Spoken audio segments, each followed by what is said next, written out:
नमस्कार विद्यार्थी मित्रांनो, MPSC मध्ये तुम्हा सर्वांचं हार्दिक स्वागत. मित्रांनो, जी 4 सप्टेंबरला कंबाईन एक्झाम झाली ग्रुप बीची, तर यामध्ये जे क्वेश्चन विचारले होते ते क्वेश्चन कोणत्या सोर्समधून आलेत हे आपण आजच्या व्हिडिओमध्ये पाहणार आहे किंवा इथून पुढे ती सिरीज राहणार आहे. आजच्या व्हिडिओमध्ये आपण चालू घडामोडी करंट अफेअर म्हणला तर करंट अफेअरचे क्वेश्चन कोणत्या न्यूज आउटलेटमधून आले, यासाठी कोणते सोर्स वापरायला पाहिजे त्याच्या व्हिडिओमध्ये आपण पाहणार आहे. आणि आपण त्याची लिंकसुद्धा समोर दिली किंवा स्क्रीनशॉटसुद्धा आपण आजच्या व्हिडिओमध्ये ते घेतलेले आहेत. ओके, तर सुरुवात करूया. त्यापैकी पहिला क्वेश्चन आणि ह्या ठिकाणी आपण आजच्या व्हिडिओमध्ये क्वेश्चन सेट सी वापरला आहे. त्यामधला 46वा क्वेश्चन करंट अफेअरचा. अमेरिकी अंतराळवीर क्रिस्टिना कोच या सर्वाधिक कालावधीची अंतराळ मोहीम पार पाडणारे महिला अंतराळवीर ठरले आहेत. त्यांनी 328 दिवस अंतराळात व्यतीत केले. म्हणजे क्रिस्टिना कोच यांनी गेल्या वर्षी डॅश रोजी पृथ्वीवरून उड्डाण केले होते. याच्यामध्ये प्रमुख मुद्दे काय? क्रिस्टिना कोच अंतराळवेळे त्यांनी सर्वाधिक अंतराळात मोहीम पाडण्यापैकी महिला ठरल्या. त्या 328 दिवस त्यांनी अंतराळात व्यतीत केले.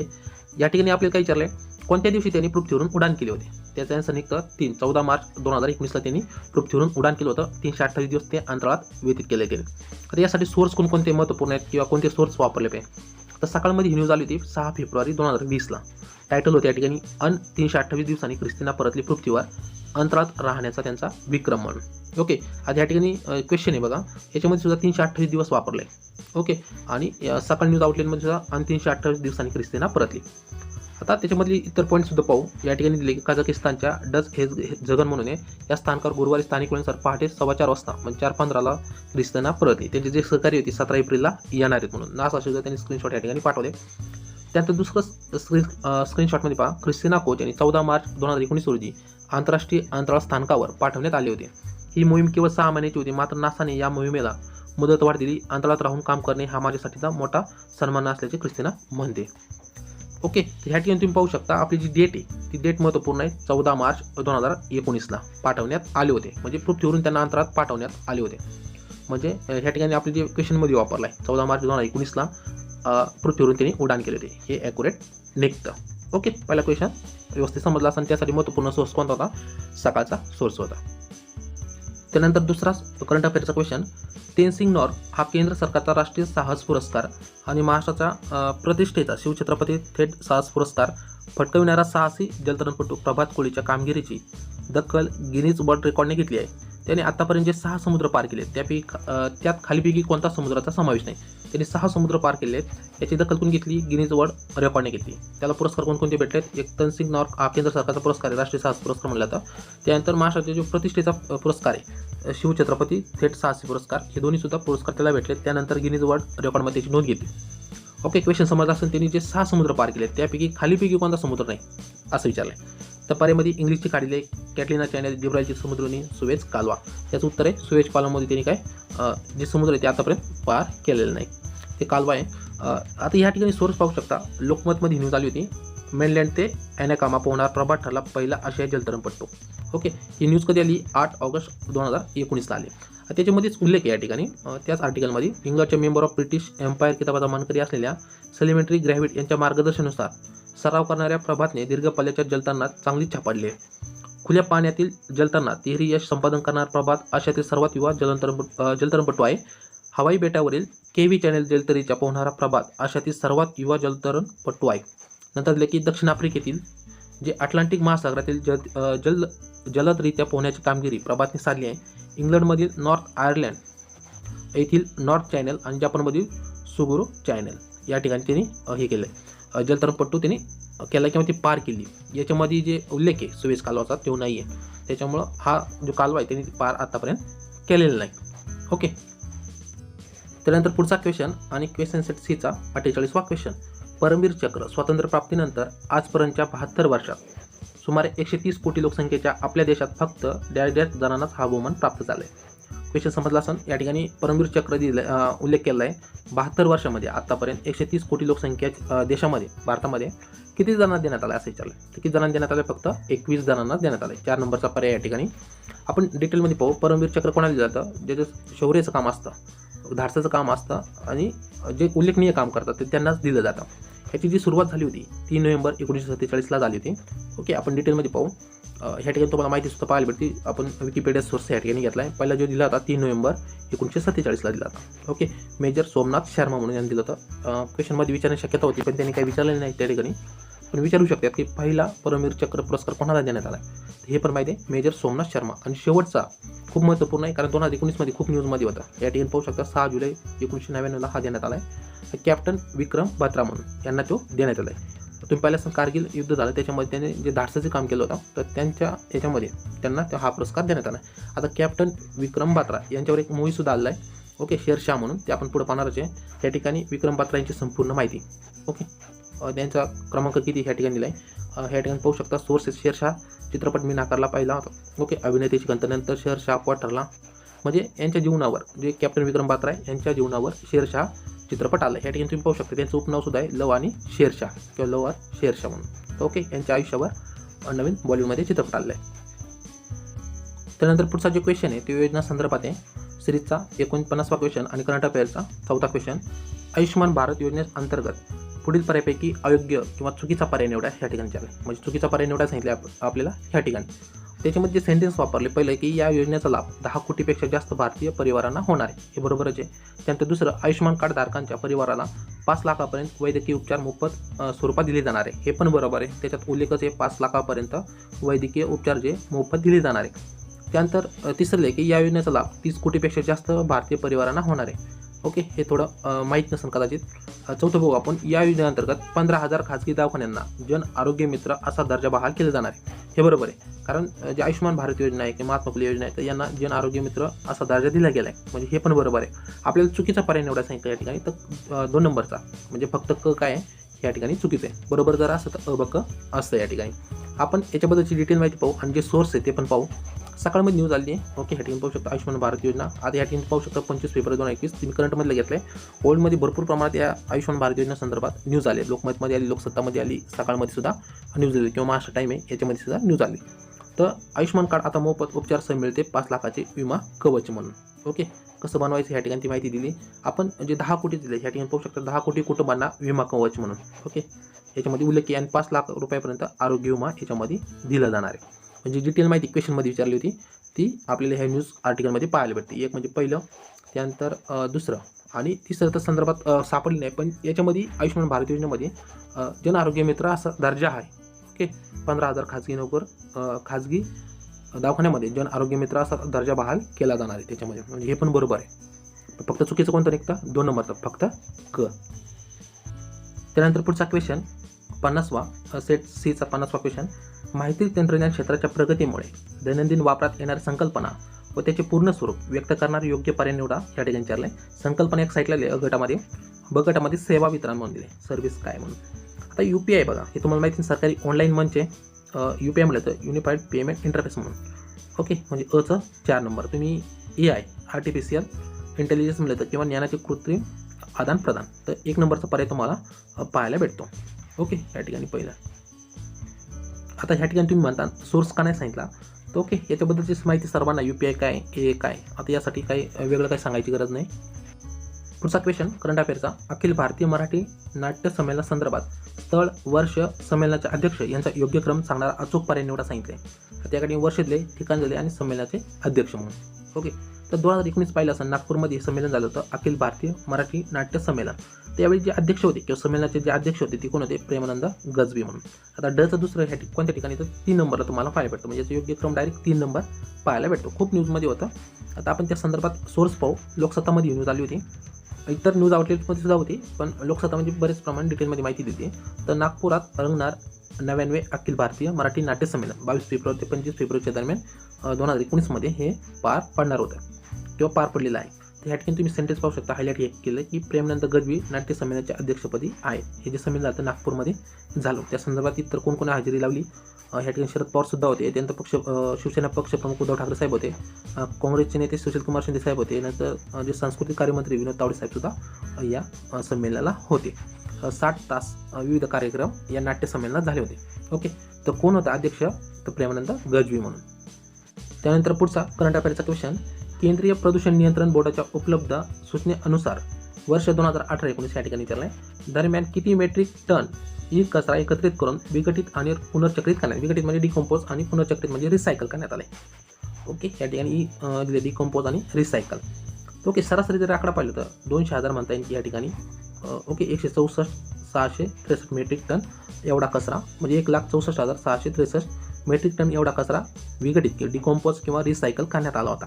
ओके, या ठिकाणी बऱ्याच ऑनलाईन सोर्समध्ये 200 दिलं होतं आणि 3 शून्य वापरले होते आणि मेट्रिक टन हा शब्द वापरला होता. पण ह्या ठिकाणी जो 200च्या आसपास कोणताही आकडा नाही, त्याच्यामुळे आपण 2 हा डायरेक्ट पर्याय तो आपण डायरेक्ट सर्च करतो या ठिकाणी.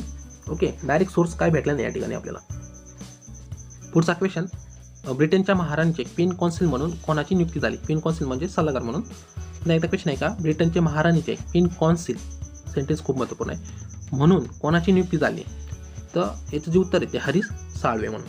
आता यासाठी सोर्स आपण या ठिकाणी लोकमतचा वापरला आहे. अभिमानास्पद ज्येष्ठ वकील हरीश साळवे यांची ब्रिटनच्या महाराणीचे सल्लागार म्हणून नियुक्ती करण्यात आली. आता ही न्यूज कशामध्ये आली? लोकमतमध्ये. कधी आली ही? 17 जानेवारी 2020ला ही न्यूज आली. त्यानंतर टाइम्स ऑफ इंडियामध्ये सुचले की Harish Salve appointed as queen counsel म्हणून. ओके, जर इंग्लिश न्यूज आउटलेट पाहत असाल तर तुम्ही the Hindu, the Times of इंडियासुद्धा किंवा इंडियन एक्सप्रेस हे 3 न्यूज आउटलेटसुद्धा पाहू शकता. त्याच्यामध्ये न्यूज आली. ओके, लोकमतमध्ये ते 100% येणारच होती न्यूज. आणि हे सोर्स खूप महत्त्वपूर्ण आहेत, जे तुम्हाला येत्या एक्झाममध्ये प्रिपरेशनसाठी किंवा जे करंट अफेअर आहे, जे क्वेश्चन कुठून येतात यासाठी खूप महत्त्वपूर्ण ठरत आहे. पुढचा क्वेश्चन खूप महत्त्वपूर्ण आहे. एक अहवाल आहे the era of rising fintech म्हणून.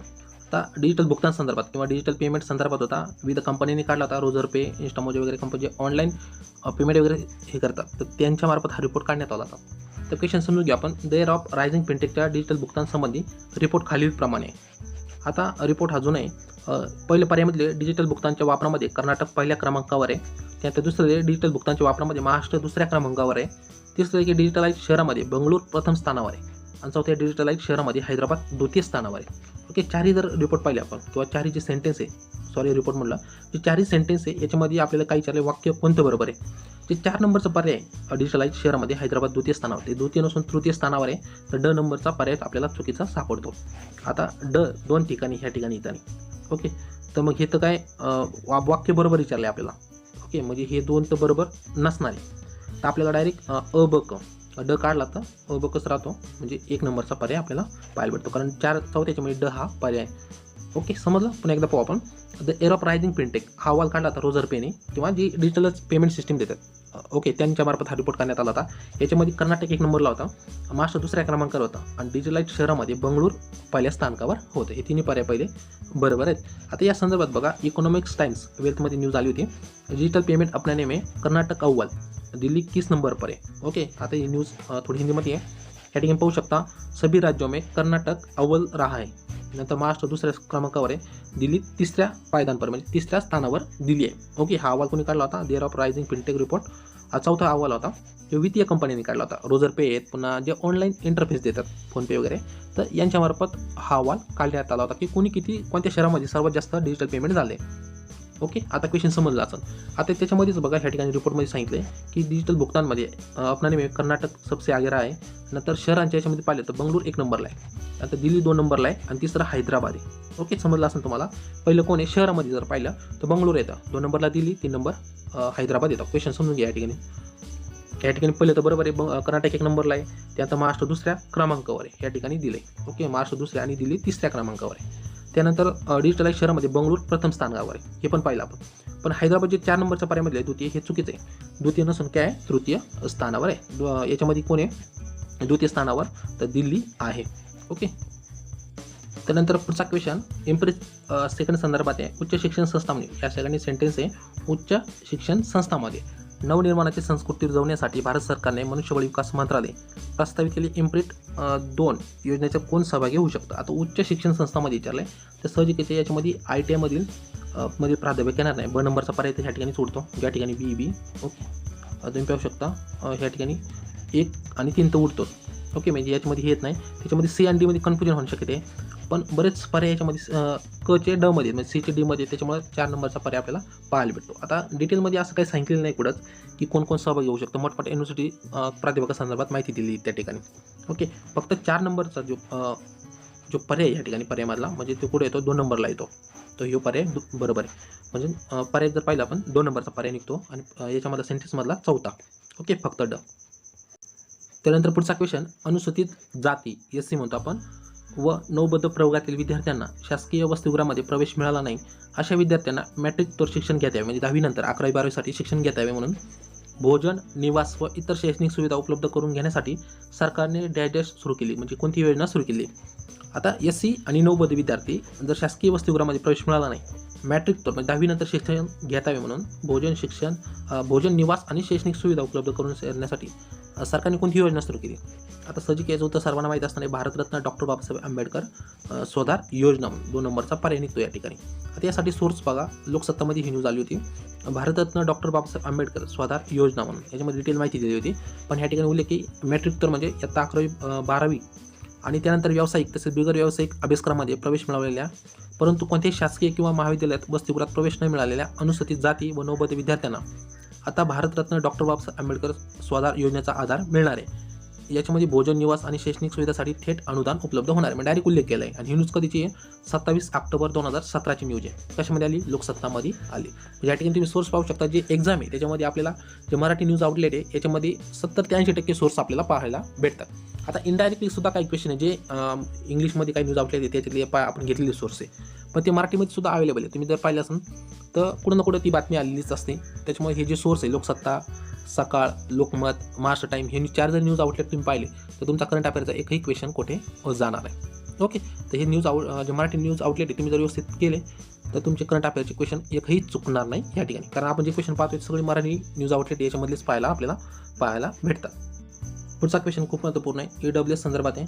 आर्थिक दुर्बल घटकासाठी 103व्या घटनादुरुस्तीने 2019 मध्ये भारतीय राज्यघटनेच्या कलम 15.6 आणि 16.6 मध्ये पुढील तरतुदीचा समावेश करण्यात आला आहे. यासाठी योग्य पर्याय निवडा. आता याच्यासाठी विविध सोर्स आहे मराठीमधले. लोकसत्तामध्ये सुद्धा न्यूज आली, महाराष्ट्र टाइममध्ये सुद्धा आली, लोकमतमध्ये सुद्धा आली. ओके, हे तर सर्वांना माहितीच असणार आहे. पहिले जे SC आणि ST व इतर मागासवर्गीयासाठी असलेल्या योजनांना ज्यांनी लाभ घेतला नाही, म्हणजे SC ST OBC या योजनेचा लाभ कोणी घेतला नाही त्यांच्यासाठी ही किंवा यांच्यासाठी हे आरक्षणाचा लाभ घेता येईल. कोणतं? आर्थिक दुर्बल घटक EWS म्हणतो आपण. हे सेंटेन्स बरोबर आहे. त्यानंतर आर्थिक मागासवर्गीयांना 13% पर्यंत आरक्षणाचे प्रमाण राहील. त्यानंतर क दिले, या आरक्षणाचा लाभ शैक्षणिक व नोकरीविषयक बाबींना लागू राहील. आणि ड दिले, आर्थिक मागासवर्गीयांना 10% पर्यंत आरक्षणाचे प्रमाण राहील. हे तर सर्वांना माहिती अ आणि ड. तर तुम्ही जर पर्याय माहिती पाहिलं अ आणि ड कोणत्या ठिकाणी, ह्या ठिकाणी 1 आहे, त्यानंतर 2 नंबरला 1 आहे, म्हणजे हे पर्याय तर निघाली साईडला 1 आणि 2चे.